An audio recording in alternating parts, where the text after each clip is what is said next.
ગાંધીધામ મધ્યે આવેલ કસ્તુરબા ગાંધી બાલિકા વિદ્યાલયમાં વિદ્યાર્થીનીઓને ત્યાંના વોર્ડન તેમજ અન્ય મહિલા કર્મચારીઓ દ્વારા ખોટી રીતે હેરાન પરેશાન કરવામાં આવે છે તેમજ જાતિવાદ કરવામાં આવે છે। એ બાબતે આજરોજ કલેક્ટર શ્રી કચ્છને તેમજ નાયબ નિયામક શ્રી કચ્છને આવેદનપત્ર આપી અને ન્યાયની માંગણી કરી અને જવાબદારો સામે કાયદેસરની કાર્યવાહી કરવા માંગણી કરવામાં આવેલ અને આવેદનપત્રમાં વિદ્યાર્થીનીઓ સાથે સામાજિક કાર્યકરો જોડાયા હતા।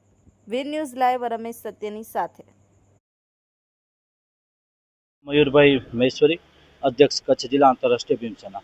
આજે આપના માધ્યમથી જણાવવાનું કે ગાંધીધામ મધ્યે જે હોસ્ટેલ આવેલી છે એ હોસ્ટેલમાં ત્યાંના વોર્ડન, ત્યાંના જે અન્ય કર્મચારી છે, મહિલા કર્મચારી છે, એમના દ્વારા જે વિદ્યાર્થીનીઓ સાથે આવી છે એમની સાથે ભેદભાવ, જાતિગત ભેદભાવ કરવામાં આવેલ છે તેમજ એમના જે પર્સનલ પ્રશ્નો છે એ બાબતે પણ એમને હેરાન પરેશાન કરવામાં આવેલ છે તેમજ એ બહેનોને, વિદ્યાર્થીઓને ત્યાંના વોર્ડન દ્વારા, ત્યાંના અન્ય જે કર્મચારીઓ છે એમના દ્વારા તાશ પત્તા હાથમાં આપી અને ખોટી રીતે જે ફોટા પાડી અને જે ફોટા વાયરલ કરેલ છે, જે એક પોતે વોર્ડન મહિલા વોર્ડન છે અને આ મહિલાઓ છે અને મહિલાઓ કદાચ મહિલાઓનું સન્માન ન જાળવી શકતી હોય એક દુઃખદ અને ગંભીર બાબત છે। હા, કદાચ બહેનોએ ગુનો તો નથી કર્યો, કદાચ કોઈ ગુનો કર્યો હોય તો હોસ્ટેલના વોર્ડનની જવાબદારી આવે છે કે કોઈ પણ ફોટા વાયરલ કરવા જોઈએ નહીં। તો આ બાબતે એ પોતે પોતાનું સારું લગાડવા, પોતાની સસ્તી પ્રસિદ્ધિ કરવા માટે જો કદાચ આવા ફોટા વાયરલ કરી અને અમારી સમાજની દીકરીઓને જે બદનામ કરેલ છે અમે સાંખી નહીં લઈએ। બીજું આપના માધ્યમથી જણાવવાનું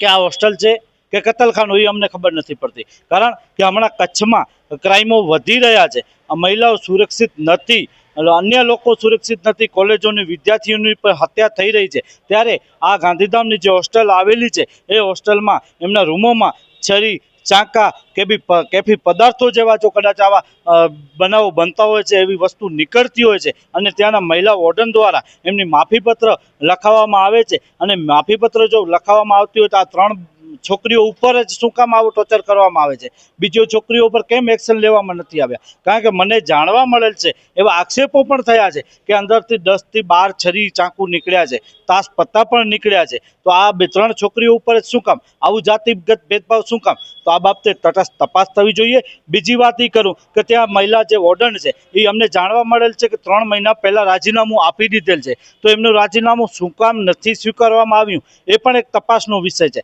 એના ઉપરથી અમને શંકા જાય છે કે આ બેનનું જ્યારે રાજીનામું નથી સ્વીકારવાનું અને બેનને ત્યાં નથી રહેવું એટલે એ બેને એ નીકળવા માટે આવું આ એક કૃત્ય કરેલ છે, આ લોકોને હેરાન કરેલ છે કે આ કરવાથી કદાચ મારું રાજીનામું સ્વીકારી લે તો તમારી બદલી કરી નાખે। આ વસ્તુ થઈ રહી છે, તો અમે કચ્છ કલેક્ટર સાહેબને તેમજ રાજ્ય માનવ અધિકાર સાહેબને આવેદનપત્ર આપી અને રજૂઆત કરેલ છે। હ્યુમન રાઇટ્સના લેટરપેડ ઉપર આશાબેન સાથે મારો લેટરપેડ છે તેમજ સાથે જે આવ્યા છે વાલીઓ એમના સાથે અમે આપના માધ્યમથી માંગણી કરીએ છીએ કે આ બાબતે કમિટી રચવામાં આવે અને તટસ્થ તપાસ થવી જોઈએ કે આ હોસ્ટેલમાં અન્ય શું ચાલી રહ્યું છે। ત્યાંના સીસીટીવી ફૂટેજોની પણ તારીખ સેટ ન થતી હોય, ત્યાંના સીસીટીવી ફૂટેજ બાબતે જો કદાચ ફોટા વાયરલ કરવામાં આવે છે તો મારી આપના માધ્યમથી કલેક્ટર સાહેબને તો અમે કીધું છે કે એમનો જે વોટ્સઅપ ગ્રુપ છે સ્કૂલનો, શાળાનો, હોસ્ટેલનો, એ ગ્રુપની તારીખ અને કેમેરાની તારીખ ચેક કરવામાં આવે કે ખરેખર જો કદાચ હોસ્ટેલ દ્વારા કહેવામાં આવતું હોય કે તમારા બાળકોને આ તારીખે આટલા વાગ્યા લઈ જજો,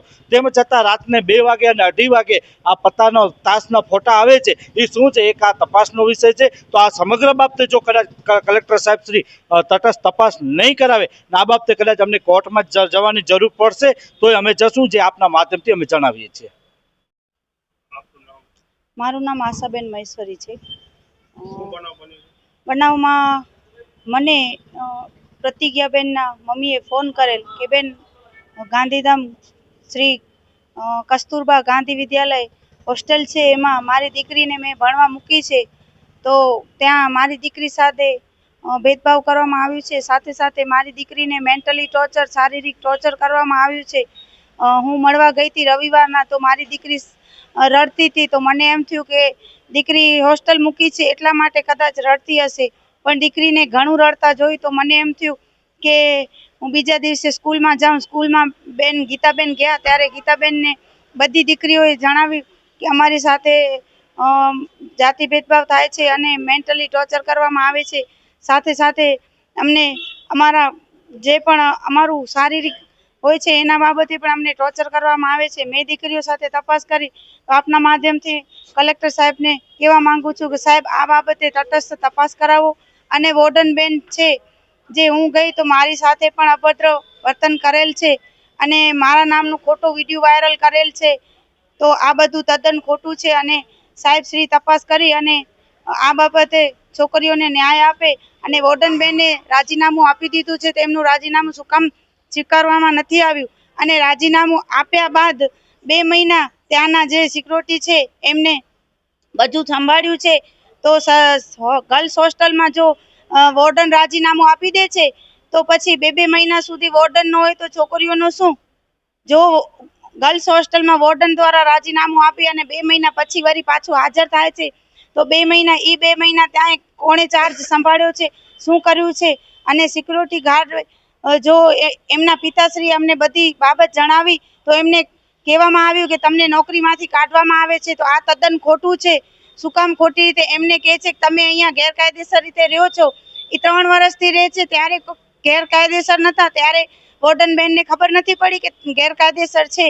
અને હવે જ્યારે આ બધી બાબતો બહાર આવે છે ત્યારે વોર્ડન બેન કહે છે ગેરકાયદેસર રહ્યો છો, 3 દિવસની અંદરમાં ખાલી કરજો હોસ્ટેલમાં રહ્યો છો તે. તો આ વસ્તુ ખોટું છે. એમના સામે ખોટો એમના ઉપર પણ અત્યાચાર કરવામાં આવ્યું છે.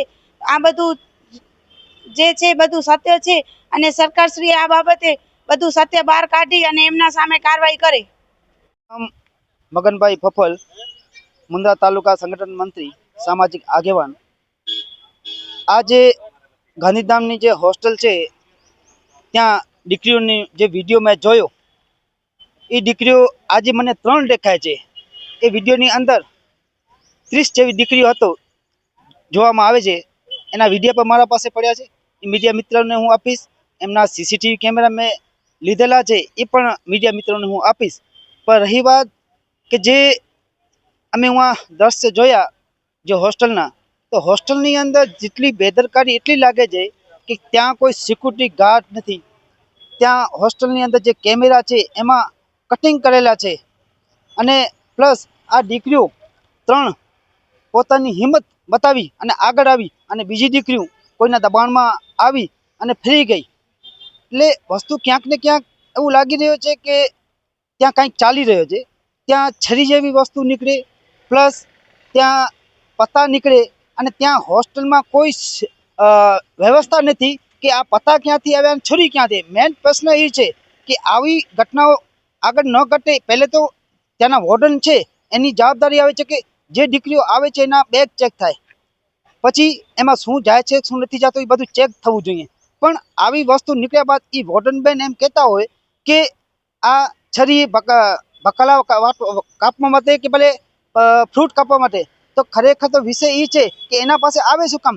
ત્યાં જે સબ્જીને બનાવે છે ત્યાં ઓલરેડી છે સબ્જી માર્કેટને બધું એનું જમવાનું બધું બનાવે છે ને, તો એના પાસે આવવું જોઈએ. આ દીકરીઓ પાસે કેવી રીતે આવે? એમને કાંઈ જરૂર હોય, કાંઈ સબ્જીનું કાંઈ લીધું હોય તો કાટવું હોય તો નીચે જાય, એની બેગમાં શું કામ નીકળે? એ પ્રશ્ન છે મોટો. અને સીસીટીવી કેમેરામાં મને એવું લાગે છે ત્યાંની તારીખો પણ અદલ બદલ થયેલ છે. એ જાંચનો વિષય છે. અને કોઈ દીકરીને બદનામ કરવા માટે કોઈ એવી મોબાઈલ ઉપર રાખેલો સ્ટેટસ કોઈ દીકરીને, અને આ દીકરી આવી રીતે બેઠી છે. આ દીકરી તો ઓલરેડી પોતાના બયાન દ્વારા કહી દીધું છે, જ્યાં હોસ્ટેલની અંદર જે વોર્ડનથી એને પ્રશ્ન પૂછ્યો જતો, પણ તો છતાં પણ એ બેન છે કે માણસ છે એ સ્ટેટસ રાખ્યો છે અને એ દીકરીને બદનામ કરવા માટે જે કવતરું રચ્યો છે એના ઉપર ધોરણસર કાર્યવાહી થઈ શકે છે. અને એનો પણ અમે આજે કલેક્ટર ઓફિસને બધે રજૂઆત કરી છે, પણ એનો તાત્કાલિક જો નિર્ણય